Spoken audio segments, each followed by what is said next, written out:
நான் விநாயகர் பெருமானை வேண்டி வருகிறேன். அக்கா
உங்களால கிடைச்சது காணிக்க வச்சு குரு கேட்கணும். இன்னைக்கு குரு தட்சணை வச்சுக்கணும். உங்களை குடும்பத்துல ₹1 இவ்வளவுதான் வைக்கணும்னு உங்களை கண்டிஷன் பண்ணி கேட்கல. ₹1 அந்த வெத்தலை மேல வச்சு அந்த அம்மா என்ன வரைக்கிறான்னு காதுல நல்லா கேட்டீங்கன்னு வச்சுக்க, நம்ம குடும்பத்துல லட்சுமி கலாச்சாரம் கண்டிப்பா வந்து சேரும். அந்த ரோபதம்மா துணை கண்டிப்பா வந்து சேரும். அதனால உங்களை கையில கிடைச்சா வைங்க. நாங்க சொல்றதை வைக்க வேணாம். இது உண்மையான விஷயம்.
முதலாக விநாயகர் பெருமானை வேண்டி வந்துட்டு இப்போது என்னுடைய குலதெய்வத்தை வேண்ட போகிறேன். அடுத்தபடியாக என்னுடைய குலதெய்வத்தை வேண்ட போகிறேன்.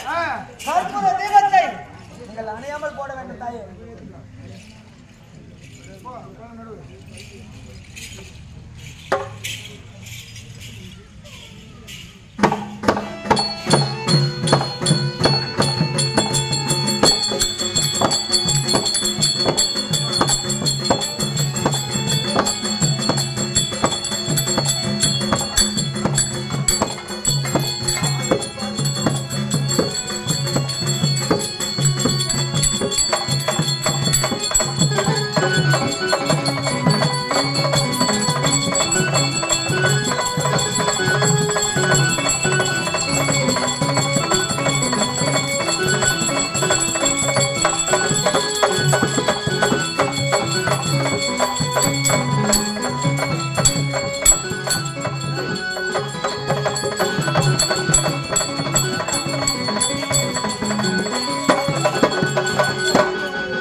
ஐயா போத்ராஜ் ஐயா கோட்டை தலைவரப்பா, நான் கூப்பிடு குரலுக்கு